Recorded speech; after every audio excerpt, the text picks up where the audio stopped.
Alors, chers amis, je vais refaire une vidéo où je m'adresse à Alberto par rapport à essayer de lui faire comprendre qu'il faut avoir du discernement sur qui maintenant est en haut de l'église.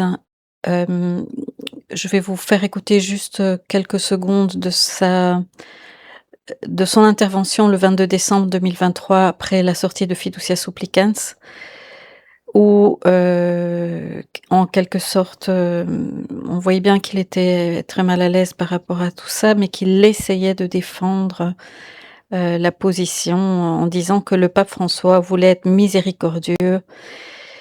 Alors, il commence en fait par expliquer une situation qu'il a eue avec quelqu'un et comment il a réussi à transmettre, la nécessité de la conversion à une personne, qui avait une tendance homosexuelle. Et à lui faire comprendre et je suis tout à fait d'accord avec lui qu'il faut, toujours agir avec amour et cela, c'était déjà, en fait, dans la doctrine, de l'Église et dans le catéchisme, de Jean-Paul II. Donc on peut pas dire que ça n'existait pas, cette approche de l'Église auparavant, mais voyons voir comment il va nous expliquer. Pas au bonheur, que cet état, ce statut-là, n'était pas sain pour lui, malgré les pulsions qu'il avait, que ce serait un combat pour lui. Vous comprenez? Si j'avais été fermé à la pharisaïque, je serais arrivé en lui disant, j'aurais regardé le billet en disant, bon, je vais essayer de lui parler, mais je vais lui dire que c'est pas bien ce qu'il fait. Jamais il aurait ouvert son cœur à Jésus, demandé la prière, accueilli Jésus.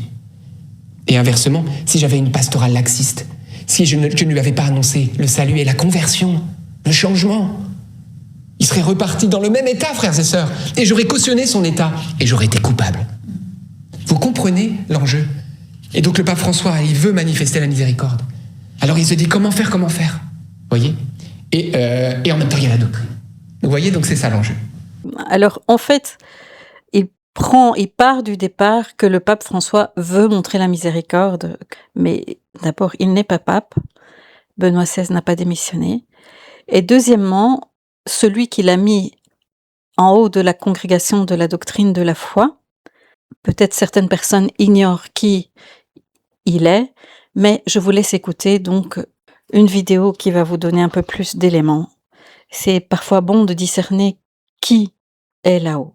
Faite par un Italien et qui explique, qu'il a eu le livre, écrit par Tucho Fernandez, en main et qu'il demande donc que cette vidéo ne soit pas montrée à des mineurs, mais ni à des personnes dont l'esprit est faible, parce que les contenus sont très explicites. Chers amis, aujourd'hui, je vais vous lire quelques extraits d'un livre, mais seulement à la fin, je vous révélerai qui l'a écrit. Ce ne sont pas des textes qui conviennent aux personnes sensibles, principalement les gens qui peuvent se scandaliser rapidement. Je suis vraiment désolée, je pense que c'est un service à rendre pour la vérité et pour l'amour de l'Église. Je remercie mes amis de Messa in Latino qui a fourni tout ceci, ce que je vous lis aujourd'hui. Au chapitre 7 de ce livre, l'orgasme masculin et féminin. Elle aime bien les caresses et les baisers. Lui joue un peu avant de la pénétrer, mais lui, après tout, est plus intéressé par le vagin que le clitoris. Au moment de l'orgasme, il émet généralement des grognements agressifs. Elle, au contraire, bégaye ou bredouille de façon infantile. N'oublions pas que les femmes possèdent un riche plexus veineux autour du vagin qui maintient un bon flux sanguin après l'orgasme. Chapitre suivant. Sainte Thérèse de Lisieux, même en se sentant aimée par Dieu, n'a pas jamais eu d'expérience très sensuelle dans son amour et il semble qu'elle ait réussi à avoir une joie débordante et passionnée seulement au moment de sa mort. Donc, de cet auteur, nous apprend que Sainte Thérèse de Lisieux a eu un orgasme avant de mourir. Je ne vois pas d'autre interprétation possible. Dans le chapitre suivant, il est dit que le vénérable théologien égyptien du XVe siècle a formulé des louanges suivantes à Dieu. Louange à Allah qui établit des châtiments sévères et donne droit comme des lances pour faire la guerre au vagin. Qui est l'auteur de ces textes? C'est un prêtre, et vous serez peut-être scandalisés, mais ce n'est pas seulement un prêtre, c'est un cardinal. Et vous serez davantage scandalisés, mais ce n'est pas seulement un cardinal. c'est le préfet du dicaster de la doctrine de la foi, le cardinal Fernandez. Il écrit ce livre, La Passion mystique de 1998. Mais ce n'est pas fini parce qu'il y a des nouveaux livres qui émergent, qui montrent d'une persistance de cette tendance à approfondir des sujets liés à l'orgasme. Il y a 3 autres livres de 2002, 2005 et 2009 très intéressants. Je vais vous lire un extrait. En 2005, un livre de théologie spirituelle incarnée. Notre cardinal décrit comment il doit se faire masser et il semble un véritable expert. Le secret, c'est de prêter attention à un organe à la fois. Il établit un ordre pour faire ces massages. Donc, on passe par la partie supérieure, puis la poitrine, l'estomac, les tailles, les hanches, le bassin, les fesses, les organes génitaux, etc. Donc, notre cardinal est un expert en matière de massage. Il dit s'attarder sans hâte sur un seul point à la fois. Maintenant, vous me direz, j'essaye de ne pas me mettre en colère, mais vous allez me dire, mais comment est-ce possible qu'une personne de ce type soit prêtre, ensuite soit devenu cardinal, ensuite qu'on lui ait donné la fonction qu'il occupe comme préfet du dicaster pour la doctrine de la foi, l'un des dicastères les plus importants de toute l'Église. Alors, cher Léon, peut-être qu'il est arrivé le temps pour faire mettre de l'ordre au sein de l'Église, assainir la hiérarchie des sujets qui ne sont même pas dignes de porter la robe de cardinal qu'il porte. Donc voilà, en fait, ici, je vais rassembler dans cette vidéo toutes les autres vidéos où j'avais parlé à Alberto, et je le fais fraternellement parce que je les aime beaucoup. Je prie encore souvent le chapelet avec eux. Je vais être en union avec tous les véritables chrétiens qui cherchent véritablement le Seigneur. Mais j'essaye à mon niveau de faire comprendre qu'il ne faut pas être naïf, qu'il faut avoir un discernement grand ouvert dans ces temps qui sont les derniers, parce que à la fin des temps, il y aura beaucoup de manipulations, de faux prodiges, de faux prophètes. Tout sera faux. Dans les messages donnés par Jésus à Vassoula, il parle de faux œcuménisme, de fausses églises, de faux Christ. Padre Pio, dans le 3e secret, dit aussi que Satan parviendra à faire une fausse église. Ça veut dire quoi? Ça veut dire qu'il va créer quelque chose qui ressemble à l'église et il va dire aux gens, c'est ça l'église. Pourquoi on arrive à ce point-là? Parce que quand il s'est infiltré, tant qu'il n'était pas arrivé à la hiérarchie, il n'avait pas les manettes, il n'avait pas les commandes, mais quand il arrive tout en haut et qu'il met qui il veut aux places des dicastères qui sont censés protéger la foi, mais qui deviennent des dicastères qui détruisent la foi, il faut comprendre, il ne faut pas laisser les brebis, il ne faut pas laisser les âmes se faire avoir. Et donc, c'est une question de vérité. Ça peut scandaliser ce qui est dit là, mais c'est la vérité. Et donc, si on n'ouvre pas les yeux aux gens pour leur faire comprendre qu'il s'agit de ne pas être naïf aujourd'hui, qu'il s'agit de faire comprendre le danger, on va pas laisser à un enfant des choses dangereuses, des bougies allumées, un feu allumé à côté d'un enfant. De la même façon, aux âmes, on doit leur faire comprendre où se trouve le danger. Et c'est dans ce sens-là que j'ai essayé plusieurs fois de faire comprendre qui était là-haut.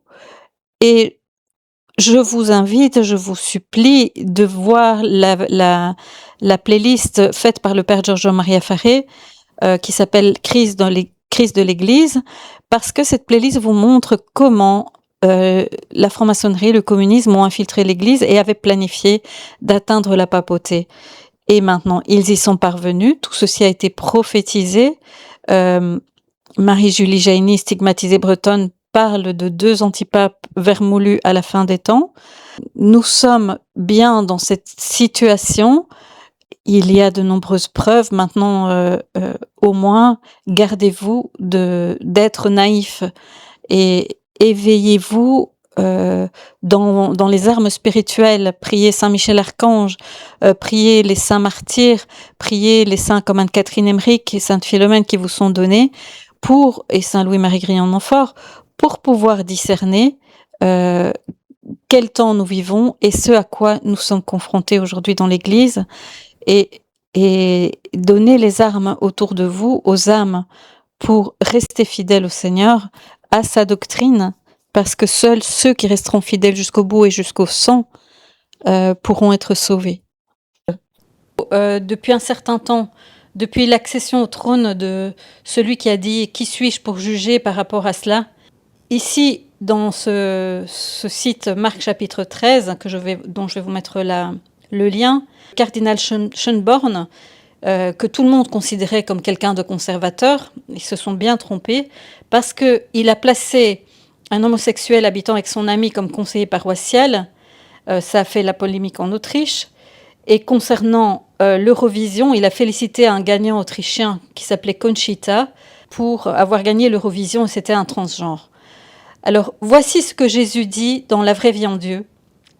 Je suis le souverain des rois de la terre, et je vous ai demandé de ne pas commettre d'actes impurs ni d'adultère.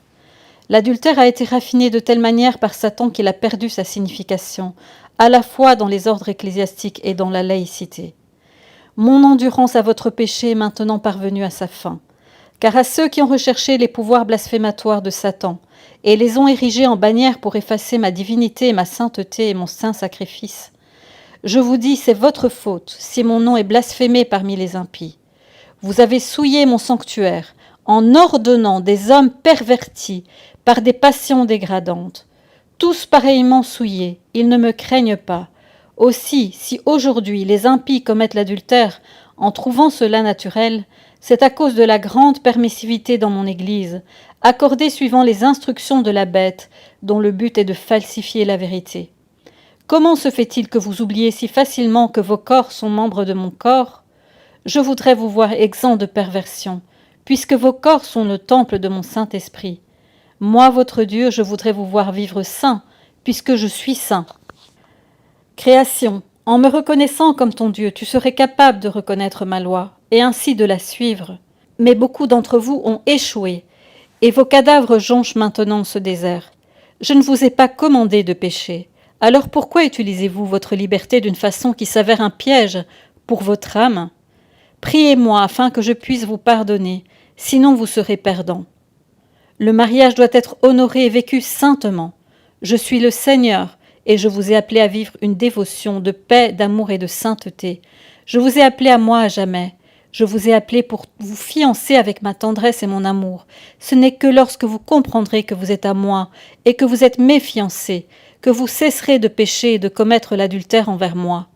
Je ne cesserai pas, pour l'amour de mon saint nom, de prendre tous les moyens pour vous ramener à la raison, même si je dois vous traîner dans le désert et vous y exposer mon sacré cœur et ses insondables richesses, pour vous faire comprendre la nudité et la misère de votre âme.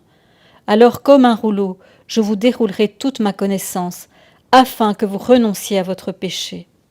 Votre génération a fait fi de mes commandements, les a remplacés par des imitations blasphématoires, et à ce jour sortent de la bouche de la bête des productions mauvaises destinées à enténébrer les esprits de vos enfants et les attirer comme victimes tout droit dans la gueule du lion.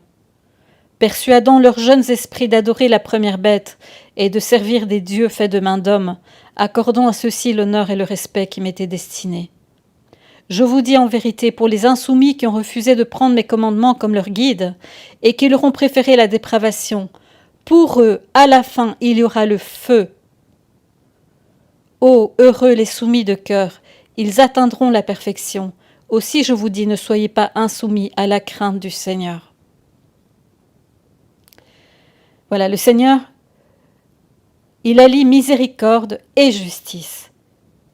Il allie miséricorde et justice. Et cette phrase, vous avez permis que soient ordonnés des hommes pervertis par des passions dégradantes.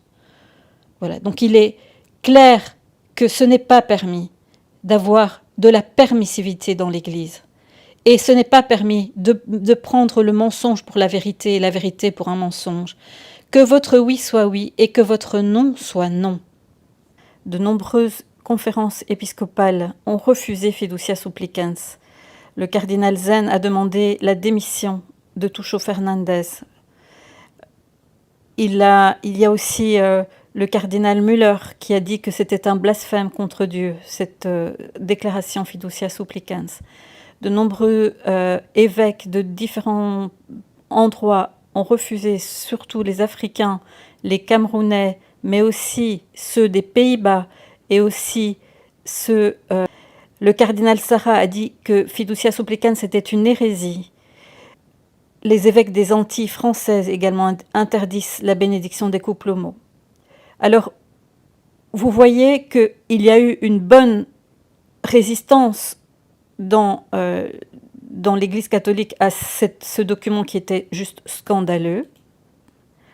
Je vous demande et je vous prie de regarder le manifeste d'un prêtre très courageux, le père José Vegara, espagnol, qui a repris une à une toutes les hérésies magistérielles du soi-disant pape François, Jorge Mario Bergoglio, qui n'est pas pape, parce que Benoît XVI n'a pas démissionné validement de sa chaire de Pierre. Et il arrive à la conclusion, donc ici par rapport à Fiducia Supplicans, il explique, mais c'est une aberration si grande qu'elle se heurte aux contradictions les plus grossières. Comment peut-on donner une bénédiction et essayer de faire croire qu'il y a des bénédictions ascendantes, descendantes, liturgiques et non liturgiques? Mais quelle manipulation, quel argument spécieux, comme dit Jésus, qui est soi-disant un pur rite sans aucune forme rituelle. Et comment peut-on dire que l'on ne cherche pas à créer la confusion alors que c'est exactement ce que l'on obtient en essayant de changer le mal en bien? Ou comment peut-on affirmer que l'on ne prétend pas légitimer une situation si c'est ce que signifie la bénédiction devant Dieu? Je vous rappelle que vous pouvez prendre maintenant dans Maria Valtorta l'épisode de la femme adultère où Jésus explicite à Maria Valtorta « Je lui ai dit, va et ne pêche plus, mais je ne lui ai pas donné la bénédiction parce qu'elle n'avait pas de repentir. » Comment peut-on bénir quelqu'un qui vient en couple, donc qui est là en train d'accomplir le péché qui porte vengeance, qui crie vengeance au ciel, qui est l'abomination? Et comment peut-on venir demander une bénédiction pour cela, en accomplissant cela? Eh bien voilà ce qu'a fait celui que vous appelez le pape dans l'Église. Il a fait la révolution, il vous a changé vos têtes, il vous a rendu capable de trahir le Seigneur et sa croix. Vous faites en sorte que Jésus est mort pour rien sur la croix. Vous faites croire que ça, bénir le péché, va faire revenir le pécheur. Mais vous vous trompez. Padre Pio, qu'est-ce qu'il aurait fait? Il aurait donné une bonne fessée. Et si même vous venez vous confesser à lui, il vous dira 3 fois de repartir. Il ne vous donnera pas l'absolution tant que vous n'avez pas de repentir sérieux. Dieu est justice. Et il n'y a pas un seul péché qui n'aura pas sa juste réparation, dit saint Hildegarde, que ce soit ici sur terre ou dans l'autre côté, au purgatoire ou en enfer. Pas un seul péché. Et vous tous, les prélats et les prêtres qui avez participé à la confusion en acceptant tout ce que ce faux prophète vient dire aux hommes, vous tous qui avez collaboré avec le mal, vous aurez à rendre des comptes au Seigneur. Qu'importe alors ce qui peut être bon dans une vie si cela n'a aucune valeur surnaturelle, car le péché mortel ruine tout et mène à la damnation s'il n'y a pas de conversion. Alors quelle conversion peut-il y avoir si l'Église bénit, légitime, et comme l'indique le nom même de bénédiction, c'est dans le titre mes amis, c'est dans le titre, quand ils disent mais non, regardez bien. Bénédiction des couples en situation régulière et des couples de même sexe. C'est bien une bénédiction des couples. C'est dans le titre, mes amis. Vous voulez pas ouvrir vos yeux, peut-être. Hein? Vous voulez pas savoir que vous êtes fait berner par des manipulateurs. Vous n'avez pas compris comment ils travaillent. Vous n'avez pas vu le livre qu'a écrit Tucho Fernandez avant. Vous savez pas qui il est. Vous ne regardiez pas son passé. Vous fermez les yeux. La conversion, qui est toujours le premier et indispensable effet de la grâce, et qui n'est possible que lorsque le péché est découvert, reconnu et détesté. Dans le document du magistère, on va jusqu'à parler de sanctification de la part de l'esprit. Donc dans le document Fiducia Supplicans, il parle de sanctification. Mais comment sanctifier ce qu'il a déjà déclaré comme abominable? Vous ne consentirez pas à un mâle comme à une femme. C'est une abomination. Si évidemment la volonté de Dieu est contraire à tout acte sexuel illicite ou impur, comment peut-on prétendre même donner la bénédiction qui est une action de l'Esprit Saint à ce qui, en plus d'impur, va contre la nature créée par Dieu, comme l'a affirmé Jésus? Au commencement, hommes et femmes, il les créa. Le mépris de Dieu va-t-il jusqu'à rejeter cet avertissement clair? Ne savez-vous pas que votre corps est le temple de l'Esprit Saint? Donc le même esprit devrait maintenant bénir l'acte pervers et honteux qui profane son temple, c'est-à-dire qu'il viendrait bénir sa propre profanation, ce qui serait une double profanation, celle de son temple et celle de son acte de bénédiction, qui serait profané en cas de nouvelle profanation. Il suffirait alors d'un plus grand blasphème comme celui de projeter en Dieu la contradiction, ce qui est purement absurde et aussi la traduction logique du mal moral. Il n'y a rien de plus diabolique que la déclaration comme étant bon le péché qui est le mal suprême et absolu devant Dieu, d'où la force de cette sentence. Malheur à ceux qui appellent le mal bien et le bien mal, qui prennent les ténèbres pour lumière et la lumière pour ténèbres, l'amertume pour douceur et la douceur pour amertume. Que l'acceptation du magistère de ce faux pape François, qui, comme nous venons de le voir, bouleverse les points fondamentaux de la doctrine morale, suppose le rejet de tout le magistère précédent. Et non seulement cela, il conduit en dernier lieu à faire reconnaître la fausseté d'une doctrine, la doctrine catholique qui, fondée entièrement sur le magistère papal, se prétendait véritable et irrévocable, ce qui, avec les contradictions provoquées par le soi-disant pape François, aura été clairement nié. Même après la mise en évidence de la variabilité substantielle. Comme deux choses contraires ne peuvent pas être vraies à la fois, sinon qu'obligatoirement l'une est fausse, et qu'en outre il n'y a pas de voie médiane, l'affirmation de l'une suppose la négation de l'autre, car les deux sont contraires, il faut choisir entre le respect au pape François et la fidélité à la doctrine dogmatique établie par les autres papes. Et il en arrive donc à l'invalidité de la papauté de François, par le fait qu'il est hérétique, il n'est pas possible qu'il soit pape. C'est le dogme de l'infaillibilité pontificale. C'est une des voies possibles d'arriver à la même conclusion que celle de dire que canoniquement Benoît XVI n'a pas démissionné validement puisque Benoît XVI n'a pas renoncé au monus pétrinien. Benoît XVI a différé de 17 jours alors qu'on ne peut pas le faire dans un acte canonique. Benoît XVI en réalité n'a pas démissionné. Il a été forcé à se retirer sinon on le tuait et il a préféré partir pour faire en sorte que les ennemis ne prennent pas validement l'Église. Si Benoît XVI était mort avant d'avoir fait ce qu'il a fait, on aurait eu validement un pape maçon en haut de l'Église. Mais maintenant, nous pouvons dire que le Seigneur a protégé l'Église grâce à Benoît XVI, parce que celui qui est là est un antipape, et il y en a eu 40 dans l'histoire de l'Église. Et ce n'est pas un dogme de l'Église catholique que de reconnaître par rapport à la validité ou la non-validité d'un pape. Une fois qu'il est validement, canoniquement élu, alors on doit lui obéir. Mais s'il ne l'est pas, il n'est pas validement élu, nous avons le droit d'avoir des doutes, et papa dubius, papa nullus, comme le dit le père Giorgio Maria Faré, et il en cite les sources dans son homélie.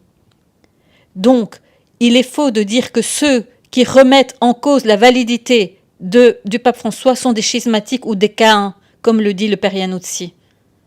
Non, au contraire, ce sont ceux qui disent la vérité, la même vérité que le Seigneur a annoncée depuis longtemps par ses prophètes, et dans les messages de la vraie vie en Dieu, qu'il y aurait un imposteur qui aurait les habits du faux prophète, les habits du pontife sans l'être, et que tout le monde croirait qu'il est le grand prêtre par excellence à cause de ses vêtements d'imposteur. Le Seigneur l'a annoncé à Fatima, que Satan parviendrait jusqu'au sommet de l'Église. Le sommet, c'est quoi sinon la papauté? C'était le plan de la franc-maçonnerie en 33 points, c'était le plan de la Alta Vendita. Ils sont arrivés au sommet. Ils sont arrivés au sommet, les ennemis de l'Église. C'était leur plan, ouvrez vos yeux. Ne faites pas semblant, chers prêtres, vous êtes dans les derniers temps. François d'Assise fait aussi une prophétie en disant qu'il y aurait quelqu'un qui parviendrait à se hisser à la papauté de façon non canonique et qui détruirait toutes les congrégations religieuses. Et que ceux qui s'accrocheront à leurs habits de prêtres, à leurs habits de moines et de consacrés, mais pas au Christ lui-même, ceux qui s'accrocheront à leurs honneurs, à leurs postes, et qui perdront la foi à cause de cela, eh bien, ils seront perdus. Par contre, les autres, qui préféreront être traités de schismatiques, parce qu'on traitera de schismatiques ceux qui resteront fidèles au Seigneur, ils préféreront même mourir et donner leur sang plutôt que de trahir le Seigneur. Alors, à qui êtes-vous obéissant? À qui êtes-vous soumis? À la bête ou à Christ? À vos postes, à vos richesses ou au Seigneur? Donc, je vous traduis maintenant les paroles que Jésus a données à Déborah au sujet de ce qui se passe maintenant et de comment on suit celui qui détruit ses jardins, l'imposteur, l'usurpateur, il l'appelle. Moi, le Sacré-Cœur, je te dis. Le monde est en train de me transpercer le cœur de part en part. Parce qu'ils sont arides, ils n'ont plus d'amour dans le cœur.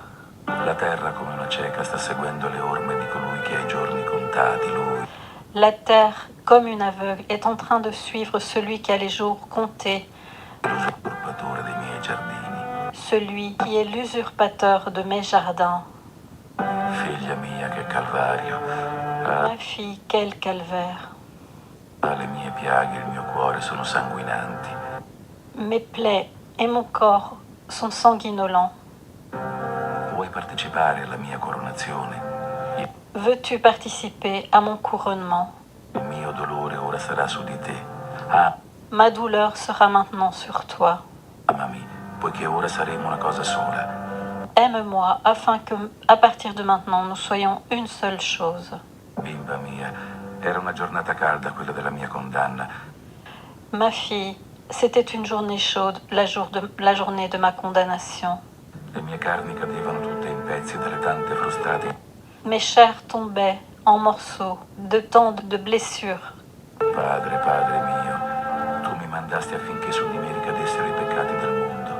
Père, Père, tu m'as envoyé afin que sur moi retombent les péchés du monde. Ma douleur augmentait. J'étais comme l'agneau conduit à l'abattoir. Une épine et puis une autre pénétraient dans mes tempes. Le sang tombait comme des fleuves. Ma bouche était comme un puits dans le désert. Et je cherchais dans la foule quelqu'un pour me désaltérer. Je voyais en face de moi la croix. Ils m'ont conduit petit à petit à elle. Je vous donne une dernière occasion. Je vous l'accorde, une dernière occasion, obtenue pour vous par le sacrifice et la prière de ceux que vous avez méprisés et abandonnés, mes âmes victimes. En réponse à elle, je vous donne une dernière occasion. Ne la gaspillez pas. Je vous attendrai encore 1 heure.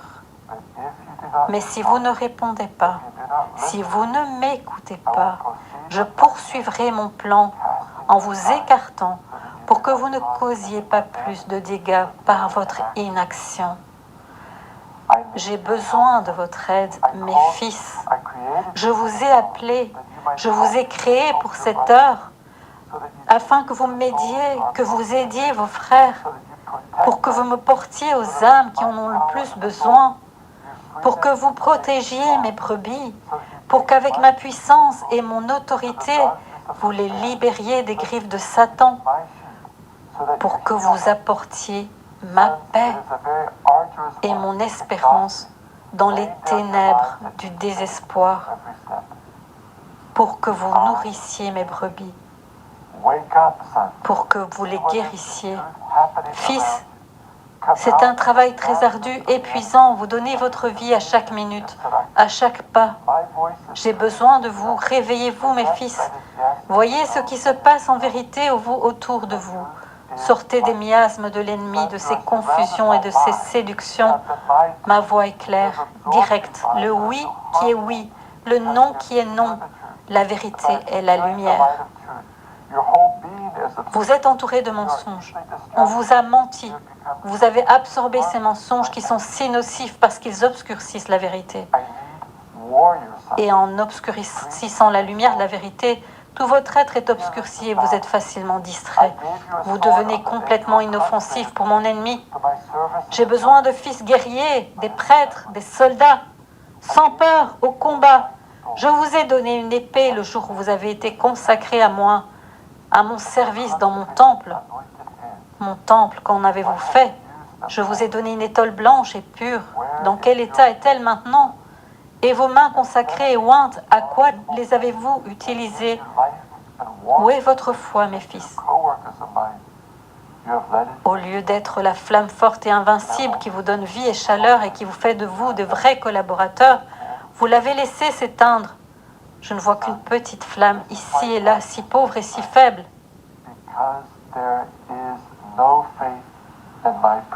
Fils, c'est pour cela que les ténèbres se sont répandues, parce qu'il n'y a pas de foi dans mes prêtres, la foi simple et pure des enfants, la foi forte et vaillante de mes enfants, la foi loyale jusqu'à la mort, la foi qui est lumière et vie. Vous l'avez laissé s'éteindre en vous et en mes enfants. Vous êtes responsables de tant de ténèbres, mes fils. Et vous, appelés évêques, qui devriez être les pères de mes fils prêtres, des exemples et des guides, vous êtes devenus bien pires que les démons, car au moins les démons me reconnaissent comme Dieu, bien qu'ils me haïssent. Mais vous, vous m'avez écarté, vous m'avez utilisé à vos propres fins. Malheur à vous.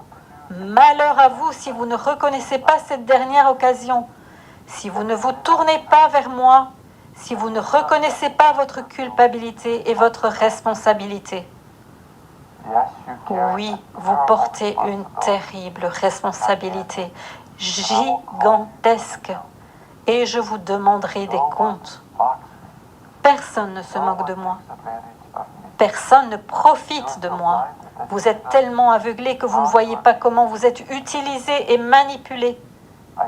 Je m'adresse à vous, mes fils, qui étiez autrefois sincères en me suivant. Je dois vous corriger.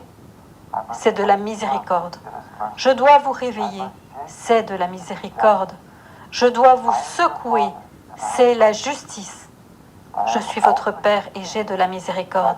Mais je suis aussi votre roi et j'exige votre loyauté, votre obéissance. Et je suis votre Dieu, ne l'oubliez pas. Et en tant que Dieu, j'ai droit à tout, que vous me donniez tout. Reconsidérez la question, écoutez ma voix. Ces mots que je vous donne maintenant, pour vous montrer ce que j'attends de vous, maintenant. Non seulement vous avez laissé la fumée de Satan s'infiltrer dans mon sanctuaire, mais vous avez permis à toute une armée de démons de prendre vos places. Et vous avez permis à l'usurpateur de s'asseoir sur la chaise de mon Pierre, celui qui accomplit la grande trahison, qui laissera mon Église désolée. Et vous avez permis cela. Et vous portez avec vous la terrible responsabilité de cette horrible offense envers moi, votre Dieu. Vous m'avez abandonné et vous avez abandonné mes petits. Vous avez abandonné mon Jésus. Malheur à vous, fils, écoutez-moi maintenant.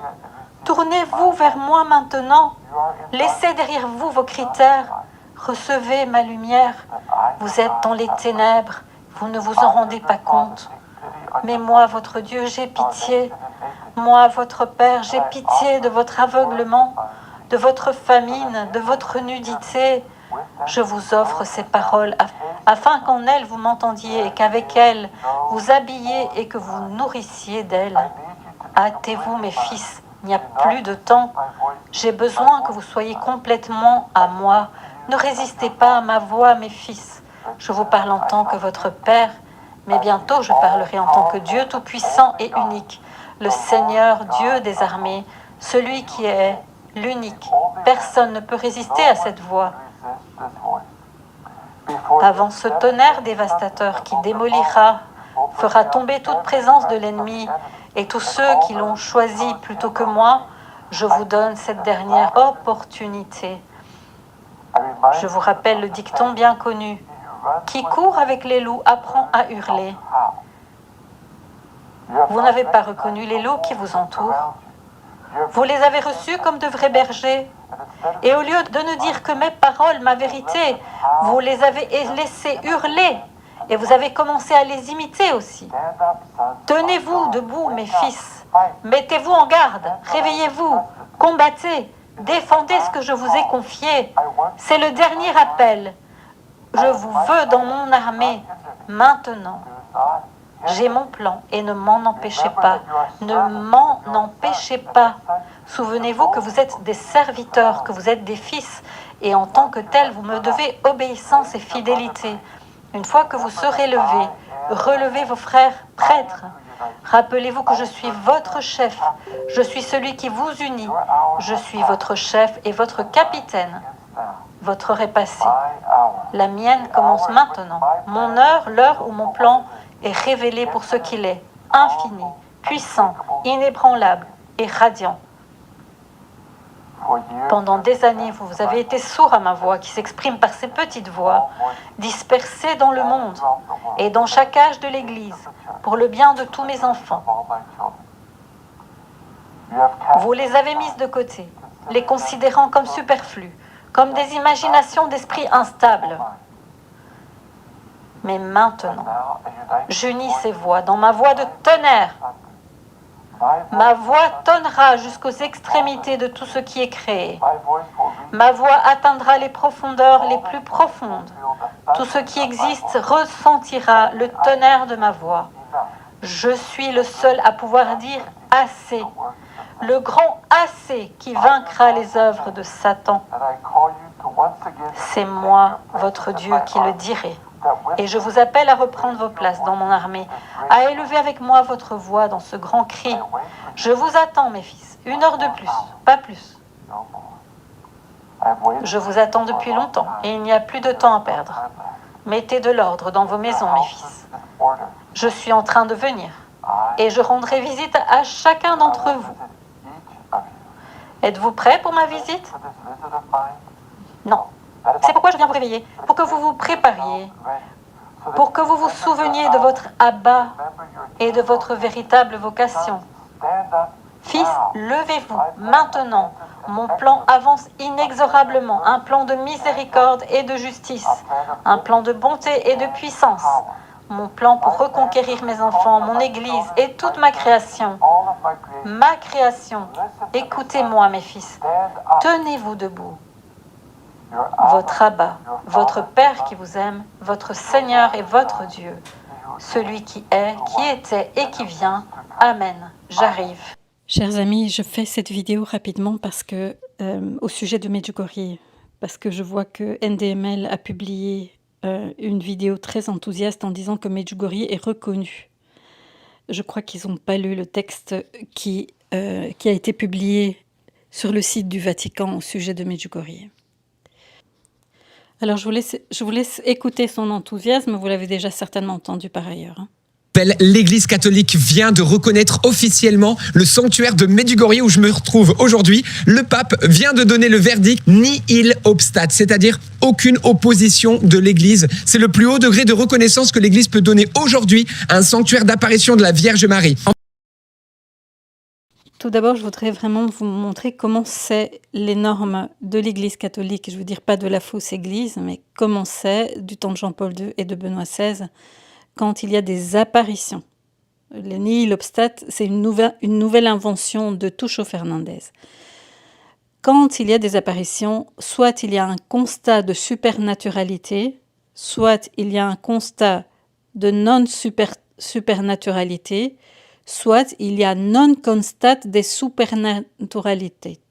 Alors, dans un cas, le premier, constat des supernaturalités, ça veut dire que on reconnaît que les apparitions sont véridiques, sont vraiment de la Vierge Marie.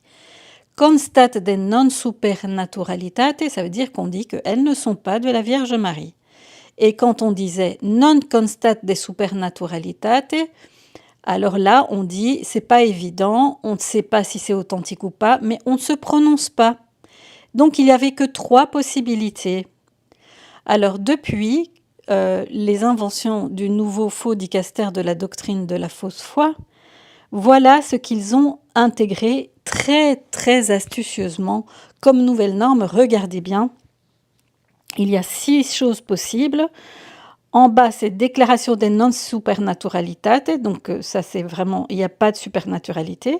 En haut, il y a nihil obstat. En fait, avant, le nihil obstat n'était donné que pour les révélations privées, pour un texte, et non pour des apparitions. Eh bien, ici, ils disent que il n'y a en fait, dans aucun de ceux-là, dans aucun, il y a une certitude de surnaturalité, dans aucun. Donc, dans le nihil obstat, aucune certitude pour l'authenticité surnaturelle du phénomène. Donc, en fait, l'Église ne reconnaîtra jamais dans cette Église-ci, cette fausse Église, il y aura, quand ils disent nihil obstat, c'est le plus haut degré, en fait, il y a aucune certitude quant à l'authenticité. Et je vais vous prouver donc maintenant dans le texte concernant Medjugorje ce qui est dit exactement et sincèrement. Vous allez vous rendre compte avec moi. Donc, normes procédurales pour le discernement de phénomènes présumés. Alors, ils sont présumés jusqu'à ce qu'ils soient reconnus ou pas reconnus, d'accord ? Mais ici, ils sont présumés même quand ils sont dans le plus haut degré, ils sont toujours présumés. Donc, il n'y a aucune reconnaissance des apparitions de Medjugorje. Au contraire, je vais dire, il y a un dénigrement des voyants et il y a un dénigrement de la Sainte Vierge dans ce texte. Je vous le montre. Vous avez d'abord ici au point 2. Au point 2, bien que dans l'ensemble des messages relatifs à cette expérience spirituelle, nous trouvions des éléments positifs qui aident à saisir l'appel de l'Évangile, certains messages, selon l'opinion de quelques-uns, on ne sait pas qui, présenteraient des contradictions ou seraient liés aux désirs ou aux intérêts des voyants présumés ou d'autres personnes. Donc, on commence à mettre des soupçons sur les intérêts des voyants. Alors, vous voyez, j'ai fait un CTRL F et je cherche le mot « voyant » dans ce texte du Vatican concernant Medjugorje. Deuxième endroit où il parle des voyants. Il est possible de dresser un tableau sommaire des fruits positifs de cette expérience qui, entre-temps, s'est séparé de l'expérience des prétendus voyants. Prétendus voyants, lesquels ne sont plus perçus comme des médiateurs centraux du phénomène Medjugorje, au sein duquel l'Esprit Saint opère tant de belles choses positives. Donc les prétendus voyants, donc il n'y a aucune reconnaissance que ces voyants voient la Sainte Vierge, ils sont prétendus. Ensuite, quand il y a des fruits positifs, en point 3, ces fruits positifs, il convient de mentionner que ces fruits positifs se produisent principalement dans le cadre de pèlerinages sur les lieux des événements originaux, plutôt que lors des rencontres avec les voyants pour assister aux apparitions. Donc là, c'est quand même déconseillé d'aller assister aux apparitions. Continuons. En fait, tous ces messages de la Vierge à la paroisse, où elle se permet de dire des choses à la place des curés, disent-ils, mais je vais vous le lire tout à l'heure, de telles exhortations répétées adressées aux paroissiens sont une expression compréhensible de l'amour intense des voyants présumés pour leur communauté paroissiale. Donc en fait, les voyants présumés ont inventé des messages, mes amis, parce que c'est leur amour intense pour leur paroisse qui a fait qu'ils ont inventé des messages où ils font parler la Vierge à la paroisse. Au point 41, en tout état de cause, les personnes qui se rendent à Medjugorje doivent être fortement incitées à accepter que les pèlerinages ne sont pas faits pour rencontrer des voyants présumés, mais pour faire la rencontre de Marie. Donc il ne faut pas aller rencontrer les voyants, ni aller aux apparitions présumées. Alors il est important, disent-ils, de préciser d'emblée que les conclusions de cette note n'impliquent pas un jugement sur la vie morale des présumés voyants.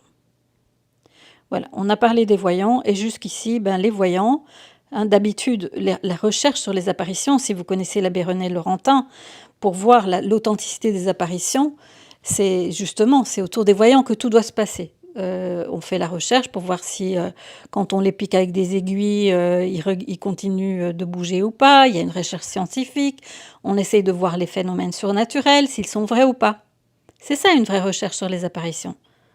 Et c'est pas ce qui est dit là. Ici, on parle des voyants 4 ou 5 fois pour dire que c'est des présumés voyants et que les fruits qui se passent à Medjugorje n'ont rien à voir avec les voyants et leurs expériences et qu'il faut même pas aller assister aux apparitions.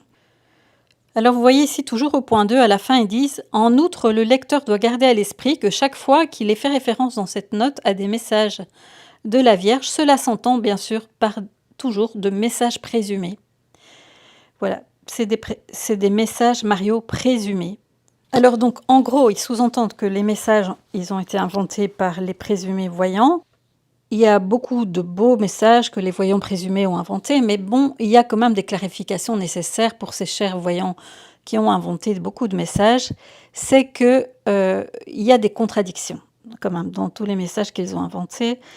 Au point 27, l'ensemble des messages présente une grande valeur, exprime en des termes différents des enseignements constants de l'Évangile, mais certains messages peu nombreux s'éloignent de ce contenu positif et édifiant, semblent même le contredire. Il convient de veiller à ce que ces rares éléments confus n'éclipsent pas la beauté de l'ensemble. Tout doit toujours être joyeux et il faut surtout pas, vous voyez ici au point 28, que la Vierge se permette, dans la bouche de ses voyants présumés, de faire des réprimandes et des menaces. Alors, dans certains cas, la Vierge semble manifester une certaine irritation parce que quelques-unes de ses instructions n'ont pas été suivies. Elle met en garde contre des signes menaçants et la possibilité de ne plus apparaître, même si les messages se poursuivraient sans relâche par la suite. Attention, cette Vierge qui dit une fois qu'elle vient pas, qu'elle viendra plus, et après elle vient quand même. Donc ça, c'est vraiment les voyants présumés, ils ont été un peu loin. Et puis surtout ici, quand, je vous l'avais dit, la Vierge se permet de faire des messages à la paroisse à la place du curé. Alors écoutez bien. D'autres expressions risquent d'être interprétées dans le mauvais sens, comme c'est le cas dans les messages pour la paroisse. Dans ces derniers, la Vierge semble vouloir contrôler des détails du cheminement spirituel et pastoral. Par exemple, elle ose demander des jours de jeûne. Vous vous rendez compte des jours de jeûne où elle indique des engagements spécifiques pour différents temps liturgiques, donnant ainsi l'impression de vouloir se substituer aux instances ordinairement impliquées. Parfois, comme nous le voyons dans les messages qui suivent, le soin particulier que la Vierge veut exercer sur la paroisse se manifeste au point de se plaindre que ses instructions pastorales ne sont pas observées. Chers enfants, j'ai choisi cette paroisse d'une manière spéciale. Je désire la diriger. Mais oui, maman, bien sûr que c'est toi qui le diriges du ciel et tu es apparu pour nous aider, tu es la maman et la reine du ciel et de la terre. Je la protège avec amour. Je désire que tout soit à moi. Merci d'être venu. Je désire que vous soyez plus nombreux à venir. Et puis après, elle dit prier pour avoir l'Esprit Saint. Et puis elle dit je vous invite à la prière en famille. Ben, tout ça, c'est trop loin, quoi, parce qu'elle s'adresse à la paroisse. Je désire continuer à vous donner des messages. J'ai choisi cette paroisse de manière spéciale. Accueillez-moi, chers enfants. Donc, c'est vraiment des messages, là, c'est un peu confus.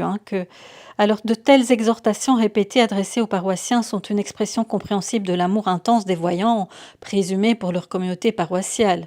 Ils ont vraiment, ils aiment tellement leur paroisse qu'ils ont fait parler la Vierge Marie en lui faisant donner des conseils à la paroisse. Mais les messages de la Vierge ne peuvent pas et ne doivent pas prendre la place du curé, du conseil pastoral, du travail synodal sur la synodalité.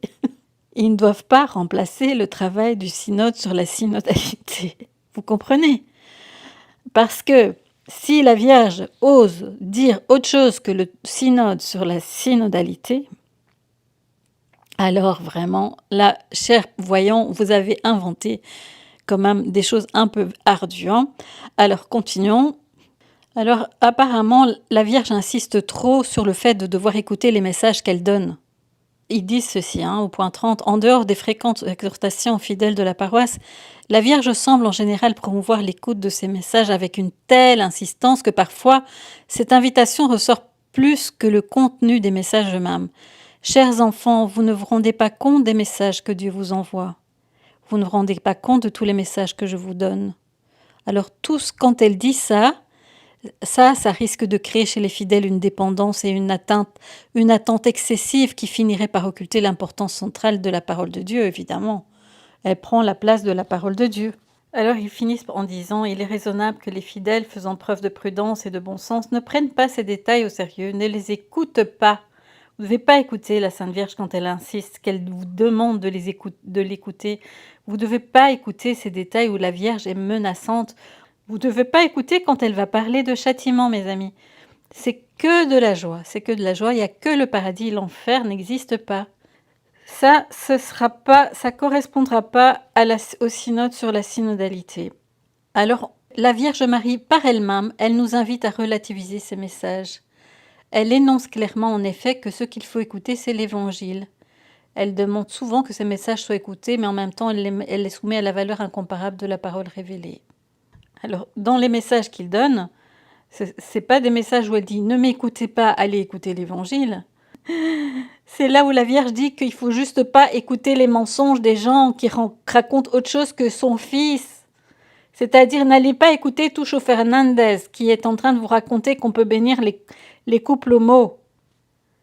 C'est ça que la Vierge dit. Écoutez la parole du Seigneur. Mais eux, ils disent, ils tournent tout dans le mauvais sens et ils disent que la Vierge dit elle-même qu'il ne faut pas l'écouter elle-même. Elle parle, mais il ne faut pas l'écouter. Mais vous vous rendez compte que la Vierge dirait « Je viens, je descends du ciel pour vous parler, mais ne m'écoutez pas. Écoutez mon fils. » Jamais elle a dit ça. Vous voyez la manipulation, hein? Alors, regardez ici. Par conséquent, ceux qui sont trop attentifs aux événements extraordinaires et aux prétendus messages de la Gospa et qui n'utilisent pas leur temps et leur énergie pour prier avec la parole de Dieu, donc en fait, ils viennent mettre la Vierge Marie contre son fils. Donc tout ce qu'elle nous demande à Medjugorje, ces prétendus messages, c'est vraiment se moquer de la Vierge Marie, ce qui est fait là. Vous voyez? Alors ensuite, il y a un passage où ils disent « auto-exaltation de la Vierge ». Elle s'auto-exalte parce qu'en fait, c'est très problématique que parfois, la Sainte Vierge Marie dit qu'elle a des plans à elle, elle a des projets à elle. Mes enfants, n'oubliez pas que vous êtes importants dans mon plan de salut pour l'humanité. Je vous invite à prier pour mes plans. Alors ça va pas, hein, qu'elle ait des plans, des projets. Puis à un autre endroit, on emploie le mot erroné de médiatrice en ce qui concerne Marie. Alors que c'est Jésus qui est le médiateur. Ça c'est protestant. Ça c'est un texte protestant, ça. Parce qu'elle dit le 17 juillet, je suis la médiatrice entre vous et Dieu. Mais bien sûr, elle est notre maman. La médiatrice de toute grâce. Eh bien non. C'est des protestants qui ont pris le pouvoir là. Des usurpateurs. Comme Anne-Catherine Emmerich les voit, c'est des protestants.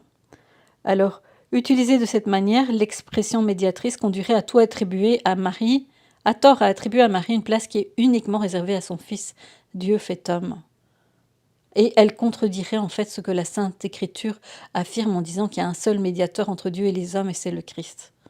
Voilà, donc en fait le dogme de corédemptrice pour la Vierge Marie, dont Jean-Paul II a parlé, que Benoît XVI a mis dans son testament qu'il avait déjà préparé, et qui va être fait par le pape Angélique, évidemment ça les dérange, parce que Marie est celle qui va écraser la tête du serpent, parce que Marie est celle qui sera la victorieuse sur Satan en ces derniers temps, et donc ils ne veulent pas de Marie, et ils veulent lui donner un coup dans le cœur, tout en voyant des gens se réjouir de cela, qui pourtant aiment la Vierge Marie, mais qui manquent de discernement. En fait, ils se réjouissent du coup bas et de l'épée qu'on a enfoncée dans le cœur de leur mère, sans se rendre compte.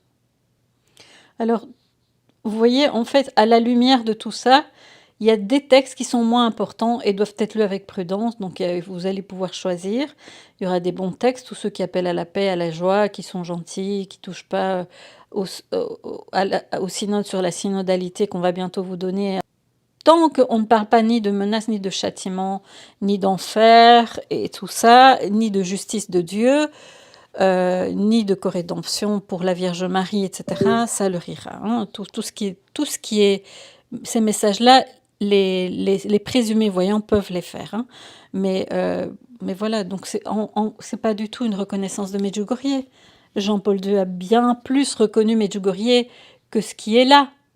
Ce qui est fait là, c'est un coup dans le cœur de la Vierge Marie. Alors, l'évaluation des fruits beaux et positifs, abondants et répandus n'implique pas de déclarer authentiques les événements surnaturels présumés, mais seulement de souligner au milieu de ce phénomène spirituel de Medjugorje, le Saint-Esprit agit de manière fructueuse pour le bien des fidèles. Et voilà. Et à partir de maintenant, regardez bien ce que disent les normes du Vatican. Donc, même si aucune certitude n'est exprimée quant à l'authenticité surnaturelle du phénomène, les nombreux signes de l'action de l'Esprit Saint sont reconnus. L'évêque diocésain est encouragé à apprécier la valeur pastorale, à promouvoir le phénomène. Mais, il faut qu'il vérifie chaque fois, à partir de maintenant, les institutions ecclésiastiques devront regarder chaque message. Et plus rien ne pourra être... Voilà, ici, même si diverses opinions peuvent exister sur l'authenticité de certains faits ou aspects de cette expérience spirituelle, c'est une expérience spirituelle que vous vivez à Medjugorje. Une expérience spirituelle. Mais ça ne veut pas dire que la Vierge apparaît, hein, en fait. Vous avez plein de gens, et bon, c'est un phénomène psychologique. Vous retrouvez avec plein de monde, c'est toujours très chouette de se retrouver avec plein de monde. Hein. Alors, ils sont invités à apprécier la valeur pastorale, à promouvoir la diffusion de cette proposition spirituelle, mais tout en évaluant prudemment ce qui se passe. Il reste du ressort de chaque évêque de prendre une décision en la matière. Même si les fruits positifs de ce phénomène sont largement répandus, cela n'empêche pas qu'il puisse y avoir des groupes ou des personnes qui font un mauvais usage du phénomène spirituel. Alors les évêques ont la liberté de prendre des décisions prudentielles. Les éléments rassemblés dans cette note permettent de reconnaître que les conditions nécessaires à la détermination sont réunies. L'évêque de Mostar promulguera le décret correspondant, qui continuera à exercer ses fonctions, devra vérifier que dans chaque publication rassemblant les messages, cette note figurera en introduction.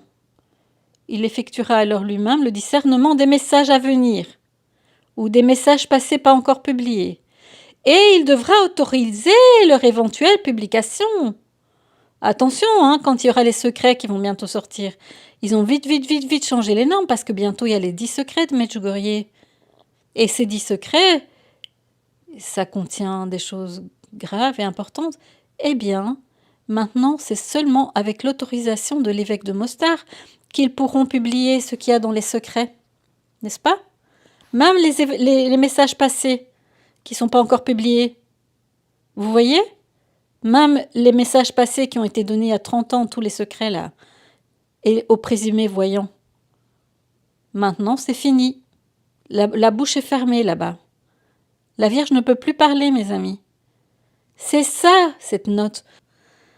Voilà, moi je suis désolée de devoir faire cette vidéo, parce qu'il y a beaucoup de chrétiens qui sont naïfs, qui ne comprennent pas ce qu'est la manipulation.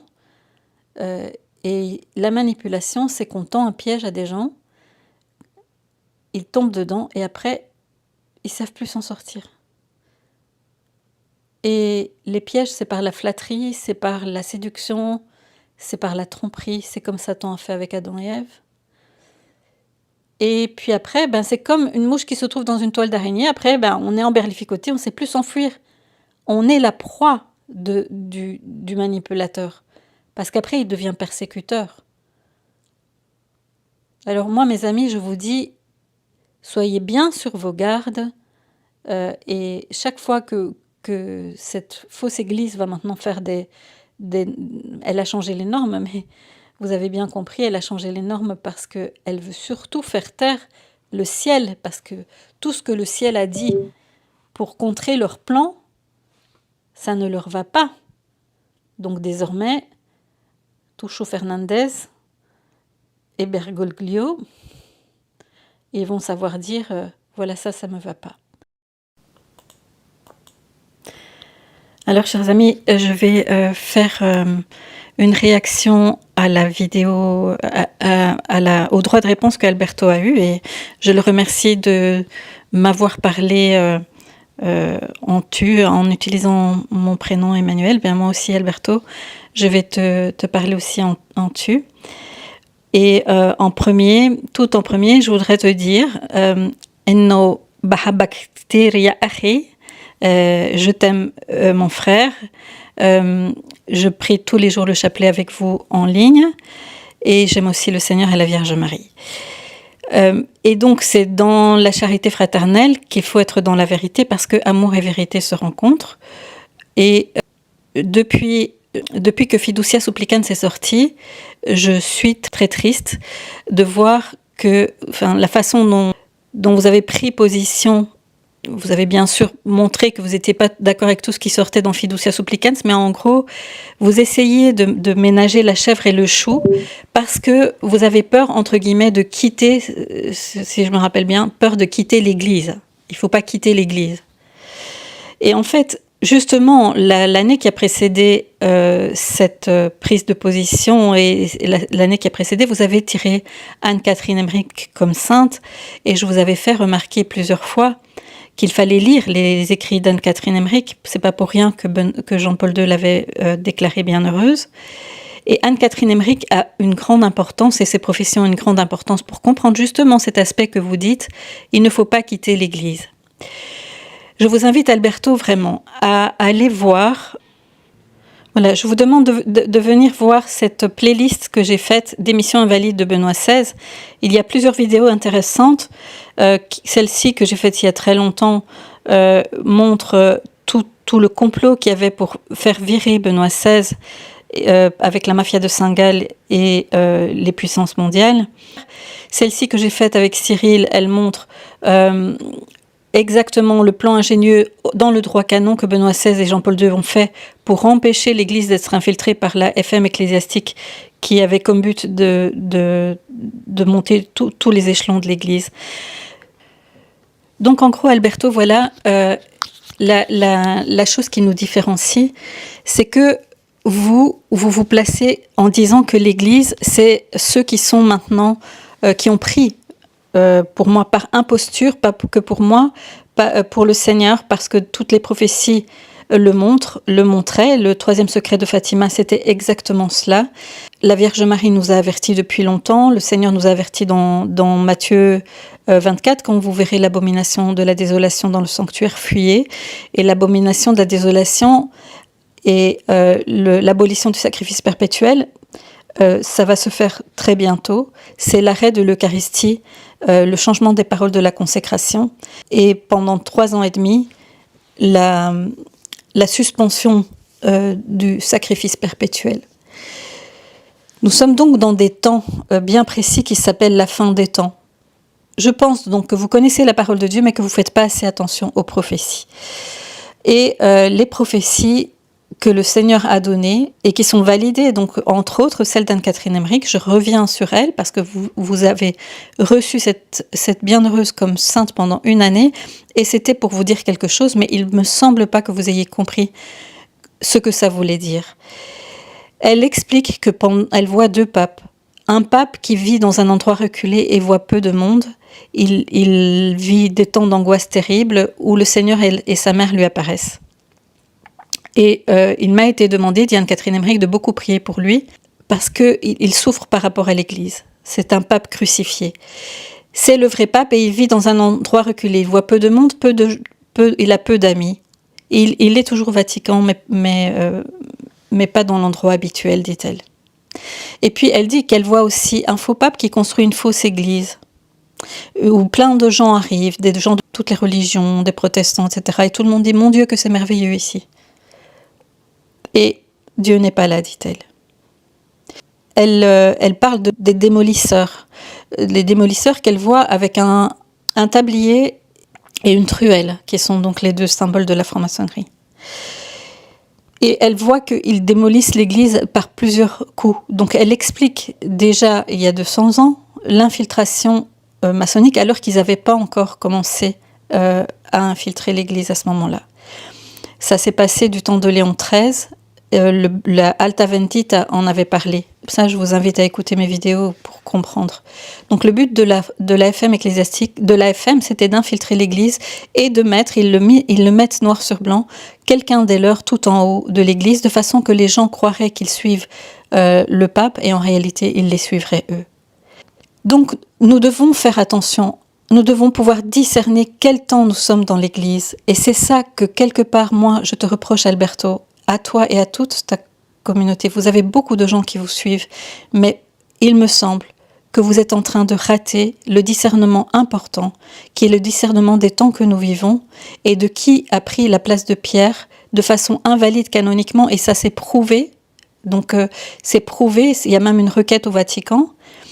Si il existe des antipapes, il en a existé 40 dans l'Église, il n'y a pas à s'offusquer de dire que cette personne n'est pas valide et légitime canoniquement sur le trône. Déjà de un, ça, sans même parler en mal de lui, cette personne n'est pas à sa place. Benoît XVI a été viré, menacé de mort et poussé de côté, et le texte de sa démission n'est pas un texte d'abdication. Donc le conclave qui a été